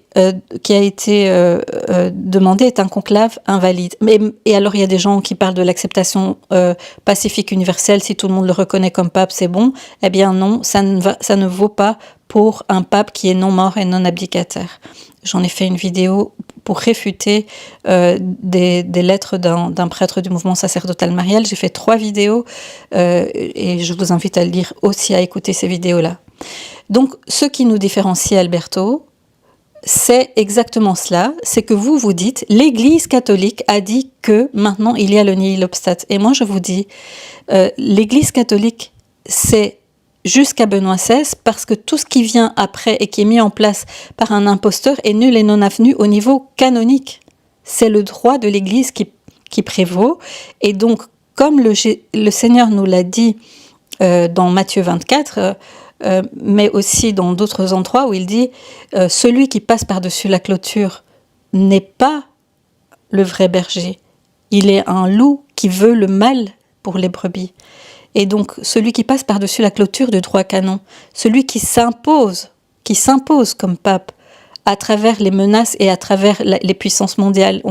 On sait tout ce qui s'est passé. On a les preuves de Wikileaks que le secrétaire d'Hillary Clinton a trouvé les mails où ils disent on va organiser un printemps de l'Église et on mettra un des nôtres là-haut. Donc, on a les preuves, ils se sont découverts, la mafia de Saint-Gall aussi, ils se sont découverts, ils ont expliqué que c'est eux qui ont mis Bergoglio sur le trône. Les petits pions de Satan ont montré leurs cartes. Ils étaient sûrs d'avoir eu la victoire déjà. Et donc, ils en ont parlé. Et voilà, nous avons les preuves que celui-là est passé par-dessus la clôture. Et donc, celui-là n'est pas quelqu'un de l'Église catholique.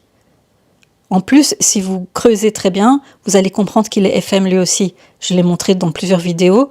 Il y a en Argentine un juge qui a découvert cela et qui l'a publié sur la télévision argentine. À travers des écoutes téléphoniques, il l'a compris. Et donc, on a les preuves que ce personnage n'est pas canoniquement élu. On a les preuves sous les yeux qu'il est en train de détruire l'Église et la foi catholique. Et ça, on dirait que ça ne vous fait rien. Vous continuez à dire, oui, l'Église a dit ça, mais fiducia supplicans, il faut voilà, mais il faut voir. En fait, il aime beaucoup les pécheurs, et en fait, ceci et cela. Donc, c'est ça qui nous différencie, Alberto. C'est le fait que vous dites que moi, je divise l'Église. En fait, en réalité, qui se divise et qui schismatise l'Église, sinon celui qui s'éloigne du Christ. Anne-Catherine Emmerich, elle dit que l'Église, ce sont les véritables fidèles de Jésus. Et qu'il en resterait un seul sur la terre, l'Église catholique serait toujours là. Donc tous ceux qui sont fidèles au Seigneur, à la tradition du Seigneur, ceux-là sont l'Église catholique. Mais ceux qui enseignent d'autres choses, dit saint Paul, si on vous annonce un autre évangile, qu'il soit anathème. Et anathème, ça veut dire schismatisé. Schismatisé. Qu'il soit anathème, qu'il soit en dehors. Celui qui vous annonce un autre évangile, c'est lui-même qui se schismatise. C'est pas ceux qui sauvegardent la foi catholique et le droit canon qui régit les vrais papes. Je reviens pour dire que ce n'est pas du sédévacantisme tel que il a existé après le concile, des gens qui ont dit qu'après le concile, tous les papes étaient des faux papes parce que hérétiques soi-disant. Non. Ici, il y a un pape validement élu, légitimement élu, qui n'a pas validement démissionné selon le droit canon. Nous sommes donc régis par le droit canon et par l'Église. Benoît XVI n'a pas démissionné validement. Et cela, il y a eu un coup d'État. Il y a eu un coup d'État mondial avec les puissances mondiales derrière. Benoît XVI a subi 10 ans de prison au Vatican. C'est la vérité. On a toutes les preuves pour cela.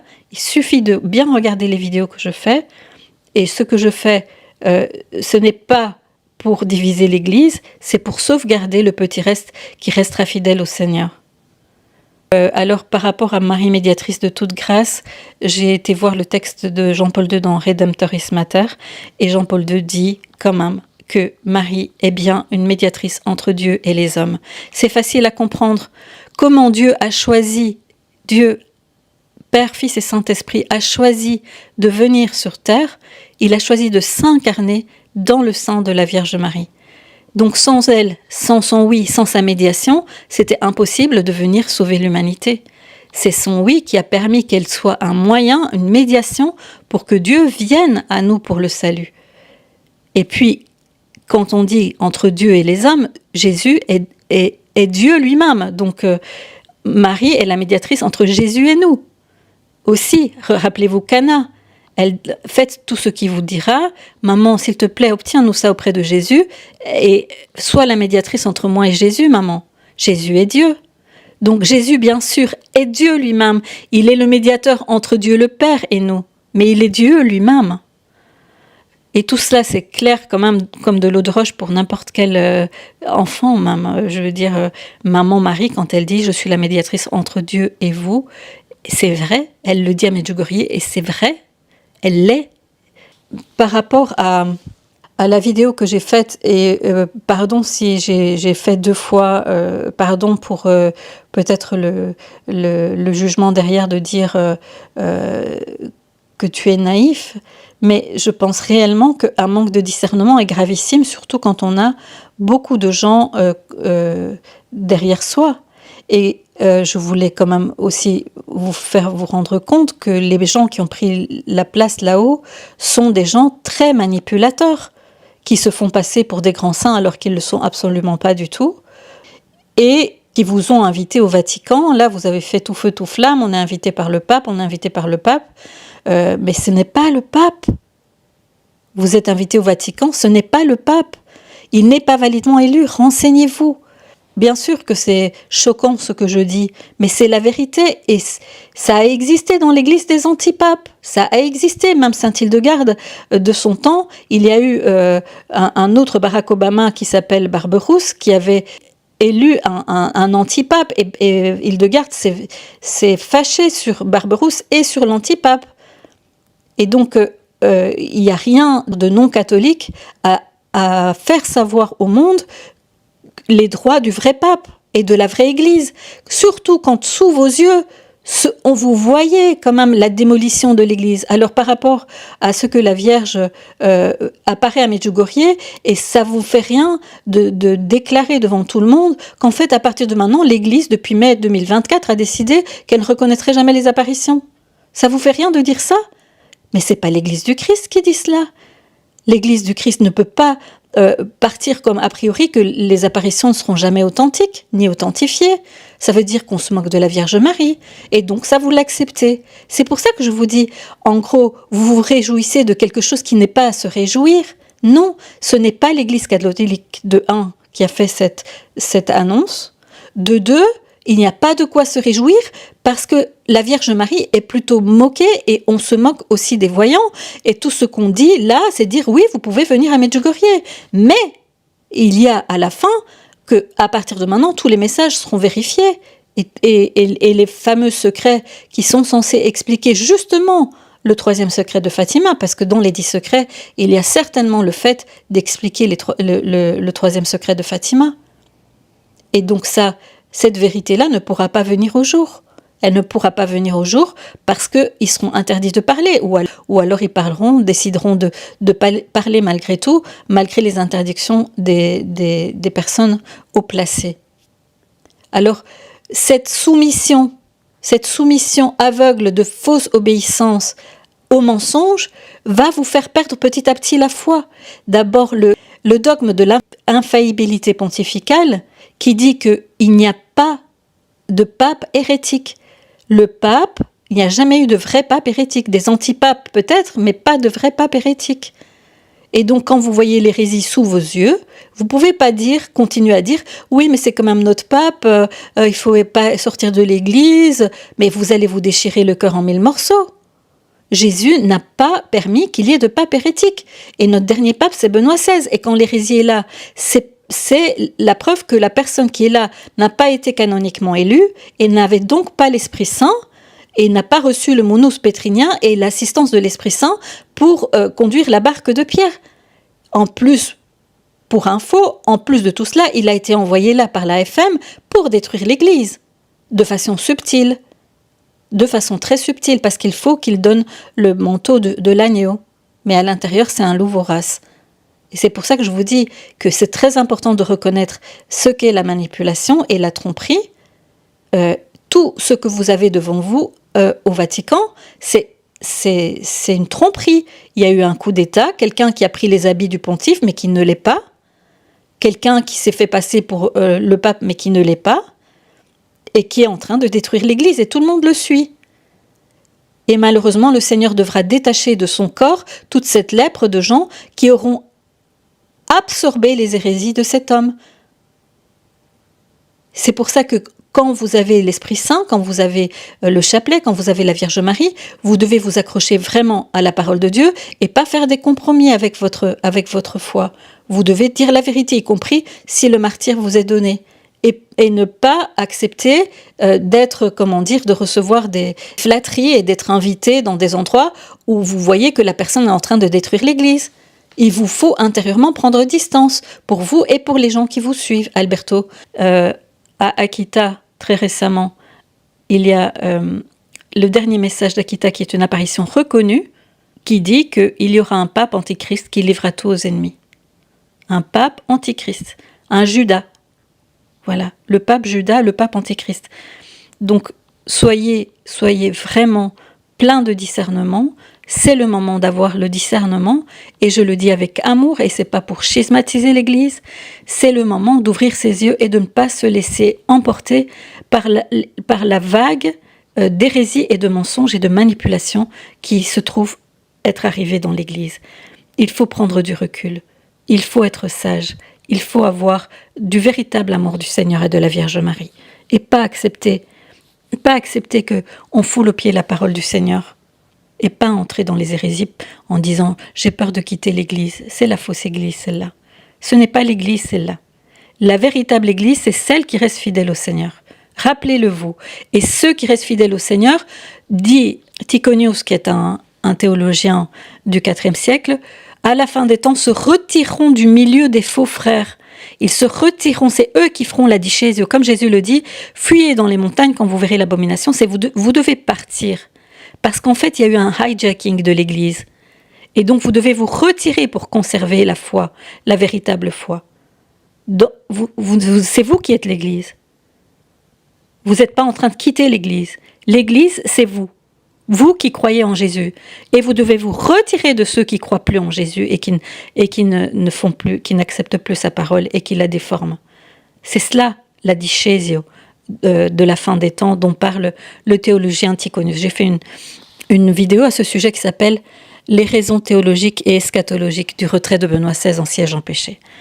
Parce que Benoît XVI lui-même connaissait ce théologien et c'est lui qui en fait un enseignement dans la vidéo dont je parle. Je reste en communion de prière avec vous et je prie que vous puissiez comprendre et que vous puissiez discerner avec l'aide de la bienheureuse Anne-Catherine Emmerich et de plein d'autres saints. Amour et vérité se rencontrent.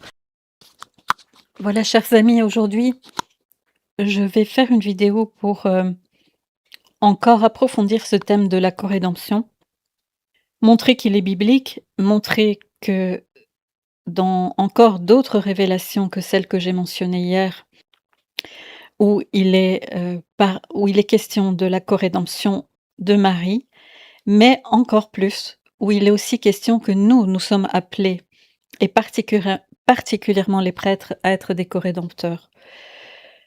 Mais je commence par cette introduction qui est tirée du traité de saint Louis-Marie Crillon de Montfort, de la vraie dévotion à la Sainte Vierge Marie, et au paragraphe 30,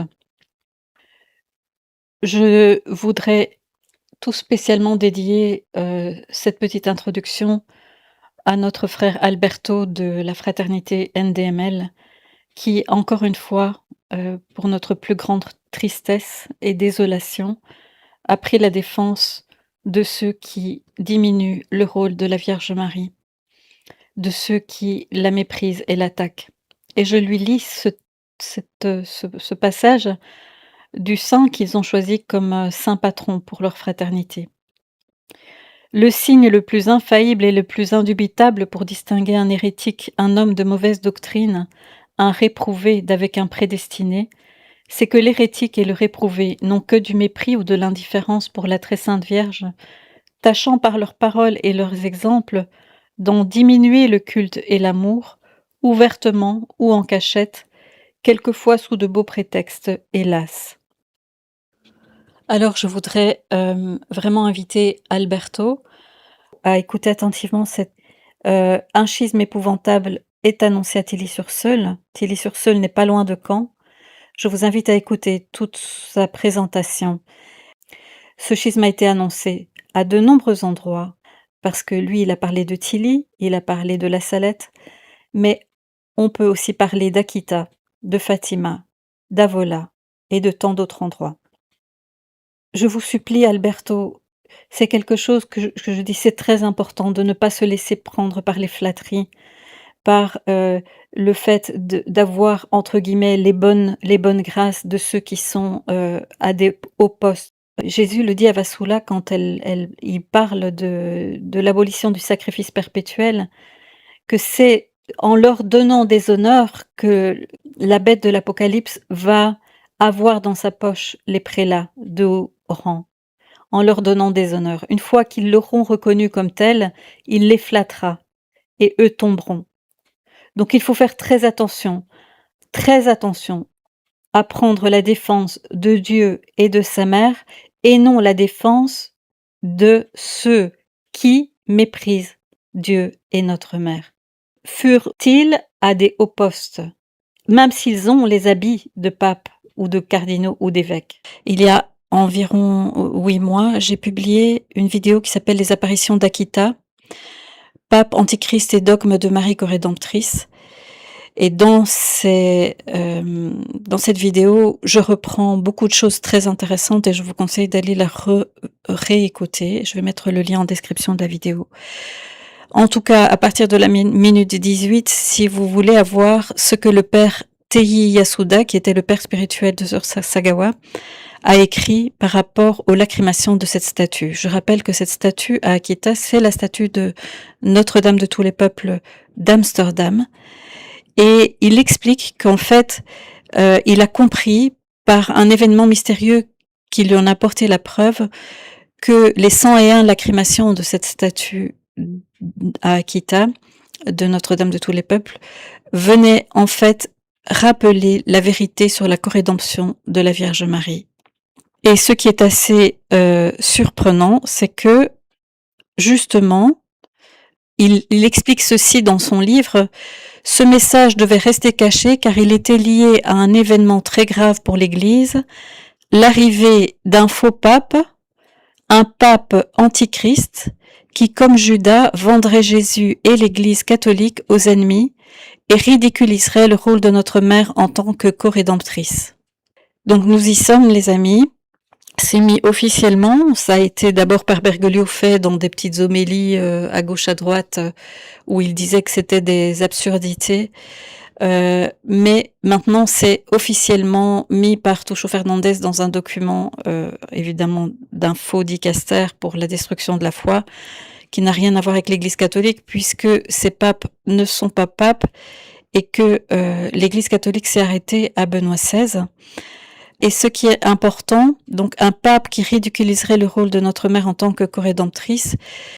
Dans cette vidéo, je montre aussi, un peu plus loin, tout ce que pensent tous les papes au sujet, et tous les papes précédents qui ont parlé de la corédemption, et ils sont beaucoup à avoir donné ce titre de corédemptrice à la Vierge Marie. Alors dans cette vidéo, au tout début, à la minute 6, je montre l'intervention sur YouTube d'un père franciscain qui a habité au Japon pendant un temps, qui donc a pu se procurer le livre du père Yasuda qu'on voit ici. Et il donne le texte Judas et le dernier pape vont vendre Jésus à l'ennemi. C'est l'ère du pape antichrist. Peu importe à quel point nous nous inquiétons, nous ne pourrons pas empêcher cela. Il ne nous reste plus qu'à défendre notre foi. Les armes qui nous restent sont le rosaire et le signe laissé par mon Saint-Fils. Ensuite, il explique que le signe laissé par le Fils, c'est la communion et c'est la croix. Ça pourrait être aussi la croix dans le ciel de l'avertissement. Donc, nous savons ce qu'il nous reste à faire, défendre notre foi, nous attacher à l'Eucharistie, à la croix et au rosaire. À la minute 2, je montre toutes les paroles de la Vierge à Akita qui correspondent, donc elle est apparue le 13 octobre 1973, et qui correspondent exactement à ce que la Vierge a dit à Fatima le 13 octobre 1917, avec la prophétie d'un châtiment, un feu qui tombera du ciel, et par ce châtiment, l'humanité, une grande partie de l'humanité périra, les prêtres mourront comme les fidèles. Alors maintenant, passons au terme de corédemption et reprenons le verset 24 du chapitre 1 de Saint Paul aux Colossiens. Donc c'est le Père dont je vous ai parlé dans la précédente vidéo qui fait connaître ce verset comme expliquant la corédemption. Maintenant je trouve la joie dans les souffrances que je supporte pour vous, dit Saint Paul. Ce qui reste à souffrir des épreuves du Christ dans ma propre chair, je l'accomplis pour son corps qui est l'Église. Donc il reste encore des choses à souffrir, des épreuves du Christ. Donc on donne nos épreuves et nos souffrances en union avec celles que le Christ a subies pour être des co-rédempteurs. Jésus en parle spécifiquement aussi dans ce livre qui s'appelle Confidence de Jésus à ses prêtres et à ses fidèles, un livre que je conseille à tous d'acheter, de lire et de donner à vos prêtres. Alors ce livre est édité dans les éditions du Parvis et il a été donné donc à Monseigneur Ottavio Michelini qui est décédé en 1978. Les 3 dernières années de sa vie, il a reçu des locutions du Seigneur avec des messages vraiment très très importants pour notre temps. Alors le 30 novembre 1976, Jésus donne ce message à Don Ottavio Michelini. Écris mon fils, j'ai voulu te donner un éclaircissement sur les âmes victimes avant de te dire que chaque prêtre doit être une âme victime.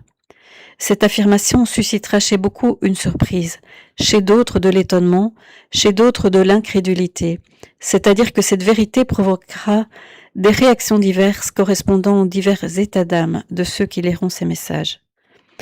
Cependant, je maintiens fermement que chaque prêtre doit être une victime. En effet, mon fils, ai-je été oui ou non la victime par excellence ?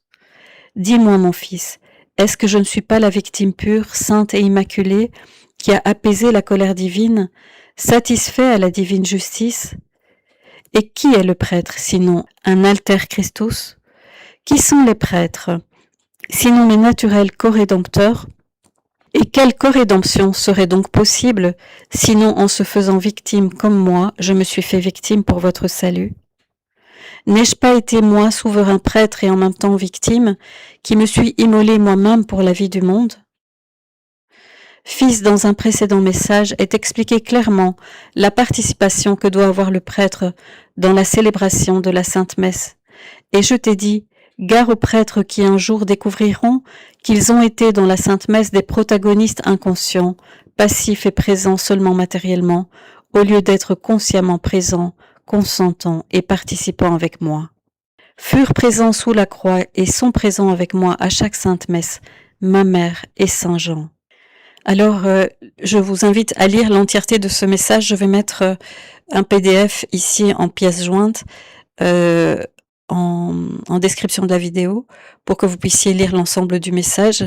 Pour les prêtres tout particulièrement, vous pourrez le leur envoyer. C'est un message très important. Le 1er décembre 1976, Jésus donne encore un message. Il en a donné plusieurs sur ce thème-là. Mais cette fois-ci, il parle de l'enseignement aux séminaristes dans les séminaires. Il dit ceci: « Ce sera le devoir du directeur spirituel de faire prendre conscience aux aspirants prêtres que les dons naturels ne servent à rien s'ils ne sont pas mis humblement au service de Dieu pour sa gloire, au service de leur propre sanctification et du salut de leurs frères. Ce sera le soin du directeur spirituel de persuader les choisis qu'aucune activité extérieure en elle-même et par elle-même ne sert à sanctifier et à sauver les âmes. Celui qui sauve est toujours et uniquement Dieu, lequel n'a besoin de rien ni de personne. S'il nous a choisis comme ses co-rédempteurs, cela est dû seulement à son infinie bonté, à son infini amour, mais nous ne pourrons jamais être avec lui rédempteurs des instruments de salut, si nous ne sommes pas avec lui sur la croix. Il n'y a pas d'autre alternative pour donner la fécondité à notre pastoral, ou être avec lui en croix et avec lui victime pour la rémission des péchés du monde et des âmes que nous désirons et voulons sauver, ou mystificateur et traître vis-à-vis du mandat reçu et des pouvoirs conférés. Le 14 mars 1977, Jésus donne encore un message sur ce thème. Dans l'Église régénérée, les forces obscures du mal ne pourront presque rien, car il y aura des prêtres saints, conscients de la sainteté et de la grandeur divine de leur sacerdoce. Car ensemble avec moi et avec notre commune mère, ils célébreront, s'offrant en victime avec moi, victime pure, sainte et immaculée, en holocauste au Père, pour la rémission des péchés. Et ce sera ainsi que seront neutralisés et battus les obscures et néfastes puissances du mal. Ce seront ces prêtres saints et vrais, authentiques corédempteurs, qui, avec ma mère, vraie prêtresse et corédemptrice, sauveront mon Église. Plus d'horribles sacrilèges, plus de répugnantes profanations. Par ces prêtres, la miséricorde et la justice régneront au milieu des hommes, qui regarderont incrédules cette génération perverse et athée, et diront « Elle a été pire que la génération de Sodome et Gomorrhe. Elle a refusé l'invitation au repentir et au retour à la maison du Père. C'est pourquoi elle a été détruite et dispersée. » Le 24 novembre 1978, Jésus donne ce message. Tous les gouvernements du monde ont leurs soldats. Seul le Dieu Tout-Puissant, Rex Omnium Cordium, ne devrait pas avoir les siens. Moi, je suis vraiment roi, et par conséquent, j'ai et j'aurai mes armées dans les siècles éternels. Mon fils, pourquoi aux yeux du monde mon Église a-t-elle été ainsi avilie, discréditée, raillée et brimée de tant de façons? Spécialement et uniquement parce qu'elle a été avilie en tant que combattante. Les troupes d'une armée abandonnée et laissée à elle-même finissent par se disperser et se disloquer. Et si ensuite on fait tout pour convaincre les braves soldats que l'ennemi n'existe pas, qu'il existe seulement dans l'imagination de quelques fous abusés, il est clair que le moral de ces soldats peu à peu se détériore et se désagrège. Voilà, mon fils, ce qu'ont fait pasteurs et prêtres. Sous le matraquage de l'action diabolique, ils ont trompé insidieusement mes soldats pour les convaincre qu'on ne doit pas parler aujourd'hui de soldats, d'ennemis ou de lutte, parce que tout cela est uniquement le fruit de l'exaltation de pauvres malades de sclérose galopante pour les convaincre que les mots « Dieu des armées » doivent disparaître, comme chose et tabou d'un autre temps. Ainsi, en attendant, l'ennemi accomplit son œuvre de destruction spirituelle, morale, et assez souvent même physique, sans rencontrer aucune résistance, parce qu'il n'y a plus personne, sauf toujours les exceptions habituelles, pour s'opposer aux assauts toujours plus violents des puissances obscures du mal. Où trouver l'explication de cette grande tragédie? L'ennemi de l'Église sait fort bien par quel sentiment il faut prendre ceux qui occupent des postes de responsabilité, surtout ceux qui, dans l'armée de mes soldats, ont le poste de généraux ou d'officiers, avec le grave devoir de maintenir chez leurs soldats un vif sentiment de leur état de combattant, de les exercer et de les instruire pour les conduire à la victoire. La seule grande victoire qui compte pour toute l'éternité et qui vraiment vaut la peine de combattre sur le chemin de la vie. Qu'importe à l'homme de conquérir estime, gloire, richesse, plaisir, honneur, si ensuite, à la fin de sa vie, il trouve la damnation éternelle dans l'enfer éternel. Nul mensonge, tromperie ou trahison ne pourra jamais supprimer cette terrible réalité et cette épouvantable condamnation qui n'admet aucun appel même au cours des millénaires. Voilà une autre tromperie du démon. Faire croire qu'après quelques millénaires, la justice divine se changera en un acte de miséricorde. Ô sottise humaine, qui des hommes qui sont fils de Dieu et mes soldats, fait de pauvres créatures démentes, toujours prêtes à mordre à l'hameçon jeté par celui qui est le plus mortel ennemi de l'homme, qu'il hait et trompe, uniquement pour en faire son esclave pendant toute l'éternité. Permets-moi encore une fois, mon fils, de déplorer l'attitude de ceux qui, choisis pour être corédempteurs et collaborateurs fidèles dans la tâche et dans la plus grande mission que le Dieu Tout-Puissant pouvait assigner à une pauvre créature humaine, se sont transformés au contraire en traîtres de celui qui les avait préférés parmi tant d'autres. Pouvait-on, mon fils, du haut de la plus sublime dignité, tomber si bas au point de devenir serviteur et esclave dans l'église de Satan, toujours en opposition ouverte avec mon église, au détriment et pour la ruine des âmes rachetées par le très précieux sang de mon humanité? Non, pas miséricorde, non. Donc, mais justice pour ces imposteurs qui n'ont jamais vraiment su ce que veut dire aimer. Je te bénis et avec toi je bénis tous ceux qui acceptent humblement ma demande, ma parole et la mettent en pratique. Bienheureux ceux qui croiront, même sans avoir vu. Prie, répare et aime-moi toujours comme moi-même je t'aime. Le 13 juillet 1976, Jésus donne un message à Don Ottavio sur la rédemption. Beaucoup, mon fils, dans mon Église, n'ont pas les idées claires sur la raison première de leur vocation. Cela est vraiment paradoxal. Moi, Jésus, je veux que évêques, prêtres et fidèles soient mes corédempteurs. Vous voyez, ici, il inclut les fidèles également, donc nous. Nous devons aussi être des corédempteurs pour le Seigneur. C'est-à-dire qu'ils doivent, avec moi, continuer le mystère de la rédemption. Mais que veut dire racheter, sinon libérer les âmes de l'emprise de Satan, la plus terrible et la plus nocive? Qui est Satan? Qui sont les troupes soumises à lui? Satan est une créature de Dieu qui s'est révoltée contre Dieu. Satan, après Dieu, dans le monde invisible et visible, était la créature la plus puissante, la plus grande, la plus merveilleuse dans sa bonté et sainteté. Ce fut cette puissance et cette beauté illimitée qui le perdirent, parce qu'il en fut terriblement orgueilleux, au point de se croire semblable à Dieu. D'où son refus de se soumettre à Dieu, d'où sa perdition éternelle, d'où son implacable haine envers Dieu, envers la Vierge qui, de fait, l'a remplacé à la première place de la création. La Vierge est non seulement la cause de sa défaite, ayant rendu possible par son humilité la rédemption, mais maintenant c'est elle la première, après Dieu, du monde invisible et visible, et aucune créature ne pourra jamais l'égaler. Satan est un vrai, vivant et réel, puissant et méchant, corrompu, capable seulement de mal, et même de tout le mal entré dans le monde par sa faute. Satan est une redoutable réalité, avec laquelle bon gré mal gré il faut compter. Satan est le sadique par excellence. N'étant pas conditionné par le temps ni par l'espace, il peut opérer en même temps en divers lieux. Depuis sa révolte contre Dieu, il n'a jamais cessé un instant d'ourdir des complots, des crimes, des infamies de toute espèce. Satan est toujours aux aguets, prêt à tendre des pièges aux âmes imprudentes qui ne sont pas sur leur garde pour en faire ses victimes. Il y a sur la terre non pas des milliers, mais des millions de personnes qui souffrent physiquement, moralement et spirituellement par sa faute. Il y a quelques personnes qui sont dans des asiles d'aliénés, non pour cause de vraies maladies, mais par la faute de lui qui a su camoufler sa présence de manière à porter au découragement et au désespoir.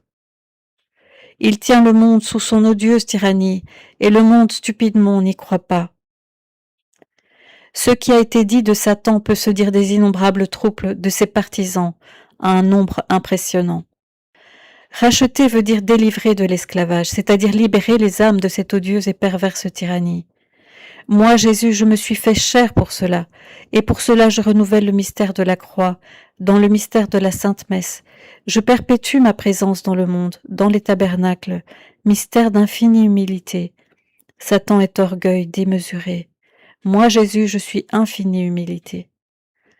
Qu'aujourd'hui des évêques, des prêtres et des fidèles ne comprennent pas que le but fondamental de leur vocation est de délivrer les âmes des assauts des puissances de l'enfer est vraiment paradoxal. Qu'ils aient camouflé leur pastoral sous 1000 activités et initiatives qui cependant n'aboutissent pas au but est tellement évident que ne pas l'admettre, c'est faire preuve d'un aveuglement total. Mais évêques et prêtres voient-ils ou ne voient-ils pas leur faillite? Ne sentent-ils pas le besoin de rechercher les causes de leur pastoral de faillite? Ce but de la rédemption, qui est la lutte contre Satan et le péché, ne ressort-il pas clairement de la rédemption? Mais évêques et prêtres ne voient-ils pas que toute activité, si elle n'est pas inscrite dans cette lutte, est stérile? comme inutiles deviennent les branches qui ne sont plus insérées sur le tronc. J'ai dit clairement le sort d'une armée dans laquelle chefs, officiers et simples soldats ne croient pas à l'ennemi, à sa puissance et à son astuce. Telle est la situation de l'Église aujourd'hui. On n'arrivera jamais à admettre la tragique situation de l'Église si l'on ne regarde pas moi, fils de Dieu, et ma mère très sainte. Par l'humilité, par la pauvreté, par la prière, nous avons affronté l'ennemi. Maintenant, c'est l'heure de mon corps mystique, où l'on s'engage dans la seule bonne route, et moi, je suis la voie, où l'avalanche vous dispersera. Je te bénis, fils, et ne crains pas, la vérité ne doit rien craindre. Alors maintenant, je vous lis aussi quelques messages donnés par la Vierge Marie dans le livre bleu de Don Gobi. Elle parle au sujet des prêtres. De combien de difficultés et de combien de douleurs n'est-elle pas jalonnée? Il parle de la route sur laquelle elle le conduit. Mais tu ne dois pas te décourager. Pourquoi te sens-tu si craintif? De quoi as-tu peur? Laisse-toi conduire par moi. Reste sur mon cœur. Offre-moi toutes les difficultés que tu rencontres et toutes les douleurs, tous les abandons que tu ressens. Rien ne réconforte autant mon cœur immaculé et douloureux qu'une souffrance offerte par amour, par mes fils prêtres. C'est aussi par moi et avec moi que mon fils Jésus a voulu offrir au Père toute sa souffrance. C'est ainsi que, offrant librement mon fils au Père, je suis devenue véritablement co-rédemptrice. Que mes enfants m'offrent toutes leurs souffrances, toutes leurs incompréhensions, toutes leurs difficultés. C'est le plus beau, le plus grand cadeau qu'ils puissent me faire, parce qu'ainsi ils me permettent de réaliser dans le temps, en ce temps, ma tâche de mère et de co-rédemptrice. Je sauverai beaucoup d'âmes rachetées par Jésus, mais encore si éloignées de lui, parce que mes fils avec moi paieront pour elles. Oh, je ne veux d'eux que leur prière et leur souffrance. C'est ainsi qu'ils consoleront vraiment mon cœur et répondront aux grands desseins de miséricorde que par leur intermédiaire je suis en train de réaliser. Le 3 mars 1979, la Vierge Marie à Don Gobi donne un message sur la persécution qui attend l'Église. Mes fils de prédilection, la tempête que j'avais annoncée à Fatima pour la purification de l'Église et du monde entier est désormais déchaînée. Voici l'heure de la miséricorde du Père qui, à travers l'amour du cœur de son divin Fils, se manifeste au moment où la souffrance devient plus intense pour tous. Le 4e signe qui vous montre que l'Église est arrivée au paroxysme de sa douloureuse purification, c'est la persécution. L'Église en effet est persécutée de différentes manières. Elle est persécutée par le monde, dans lequel elle vit et où elle chemine, en montrant à tous la route du salut. Ce sont les vrais ennemis de Dieu, ceux qui se sont dressés consciemment contre Dieu, afin d'amener toute l'humanité à vivre sans lui, et qui persécutent toujours plus l'Église. Parfois, elle l'est de manière ouverte et violente. On la dépouille de tout et on l'empêche d'annoncer l'évangile de Jésus. Mais en ces temps, l'Église est maintes fois soumise à une épreuve plus grande. On la persécute de façon sournoise et indolore. On lui supprime petit à petit l'oxygène dont elle a besoin pour vivre. On cherche ensuite à l'amener à la compromission avec l'esprit du monde. Esprit du monde qui pénètre ainsi à l'intérieur de l'Église et en conditionne et paralyse la vitalité. La collaboration s'est souvent transformée en une forme de persécution, la plus sournoise de toutes. Les marques extérieures de respect envers elle sont devenues le plus sûr moyen de la frapper. On est arrivé à découvrir une nouvelle technique pour la faire mourir sans cri et sans effusion de sang. L'Église est également persécutée à l'intérieur d'elle-même, surtout par ceux de ses fils qui sont arrivés aux compromissions avec son adversaire. Il a même réussi à séduire quelques pasteurs. Parmi eux aussi, il en est qui collaborent sciemment à ce sournois dessein de persécution à l'intérieur de mon Église.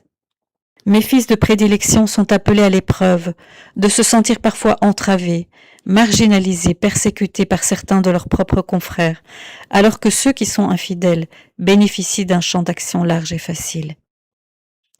Pour vous aussi, fils de prédilection, se préparent les mêmes heures de souffrance que celles qu'a vécues mon fils Jésus, les heures de Gethsémani, durant lesquelles il ressentait l'agonie intérieure de l'abandon, de la trahison et du reniement des siens. Telle est la route parcourue par le Maître, telle est également celle que vous devez parcourir à votre tour, vous, ses fidèles disciples, alors que se fera plus douloureuse la purification pour toute l'Église. Ayez confiance, fils de prédilection, apôtre de mon cœur immaculé. Aucune épreuve ne servira autant au renouvellement complet de l'Église que cette persécution intérieure. En effet, de cette souffrance, elle sortira plus pure, plus humble, plus lumineuse et plus forte. Vous devez vous préparer à souffrir toujours plus, et d'autant plus que se fera plus proche le moment ultime de la purification. Voilà pourquoi j'ai voulu vous préparer un refuge sûr. En mon cœur immaculé, vous serez consolés et formés à la vertu de force, tandis que vous sentirez toujours plus proche de vous votre maman du ciel. Elle recevra chacune de vos douleurs, comme sous la croix elle a accueilli celle de Jésus, car elle doit maintenant encore accomplir en faveur de l'Église sa fonction maternelle de corédemptrice et ramener au Père tous les fils qui se sont égarés. Le 14 juin 1981, la Vierge dit ceci: « Mes fils, laissez-vous transformer par ma puissante action de mère, médiatrice des grâces et corédemptrice. N'ayez pas peur, car c'est dans le désert de votre cœur que je me suis réfugiée et que j'ai placé ma demeure habituelle. » Le 13 juillet 1980, un message qui s'intitule « L'œuvre de corédemption ». Secondez mon dessein, fils de prédilection, et laissez-vous former par votre maman. Ainsi je peux vous associer de mieux en mieux à mon œuvre maternelle de corédemption. Jésus est le seul Rédempteur parce que c'est lui l'unique médiateur entre Dieu et les hommes. Toutefois, il a voulu associer à son œuvre rédemptrice tous ceux qu'il a lui-même rachetés, afin que resplendisse de façon plus intense et plus merveilleuse l'œuvre miséricordieuse de son amour.